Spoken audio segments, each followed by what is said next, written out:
Hi friends, పిల్లలైనా పెద్దలైనా week గా ఉండేవాళ్ళు వీటిని ఒక్కసారి డైలీ 3 చొప్పున లేదా కొద్దిగా చొప్పున నానబెట్టి మార్నింగ్ టైం తీసుకుని చాలా బాగుంటుంది. అండ్ అస్సలు వీక్నెస్ అనేది ఉండదు. ఫస్ట్ అయితే మనం గుమ్మడి seeds and watermelon seeds తీసుకున్నాము, అండ్ బ్లాక్ ద్రాక్ష అండ్ గ్రీన్ ద్రాక్ష తీసుకున్నాము, అండ్ కాజు బాదం పిస్తా కూడా తీసుకున్నాము. ఇంకా పల్లీలు, ఖర్జూరం పిక్కలు తీసేసి గింజలు తీసేసి అండ్ వీటన్నింటిని కూడా ఓవర్ నైట్ నానబెట్టేసి మార్నింగ్ వాటర్ తీసేసి వీటిని తీసుకోవాలి. ఫ్రెండ్స్, మార్నింగ్ కల్లా మన డ్రై ఫ్రూట్స్ అన్ని కూడా ఇలా ఉన్నాయి. ఇంకా ఇందులో మనం శనగలు కూడా వేసుకోవచ్చు, అది మన ఇష్టం. ఈ వాటర్ అనేది వడకట్టేసేయాలి, అంటే తీసేసేయాలి. ఈ వాటర్ అన్ని తీసేసి మరి కొద్దిగా వాటర్ వేసి మళ్ళీ ఇలానే తీసేసేయాలి, ఎందుకంటే వాష్ చేసేస్తే బాగుంటుంది. కొద్దిగా వాటర్ వేసేసి వాష్ చేసేసేయాలి. కంపల్సరీగా ఇలా చేయండి. 1 వీక్ లోనే మీకు రిజల్ట్ అనేది తెలుస్తుంది. చాలా బాగుంటుంది అండ్ రిజల్ట్ చాలా ఇంప్రూవ్ ఉంటుంది. ఒక్కసారి ట్రై చేసి ఎలా వచ్చిందో మా కామెంట్ బాక్స్ లో కామెంట్ చేయండి.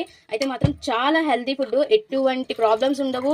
అండ్ పిల్లలైనా పెద్దలైనా ఎవరైనా తినొచ్చు. మనకి మోకాల నొప్పులు అండ్ చేతులు గుంపుల్లో నొప్పులు ఇవన్నీ ఉంటాయి కదా, సో అవి కూడా తగ్గిపోతాయి. ఇంకా నచ్చితే సబ్స్క్రైబ్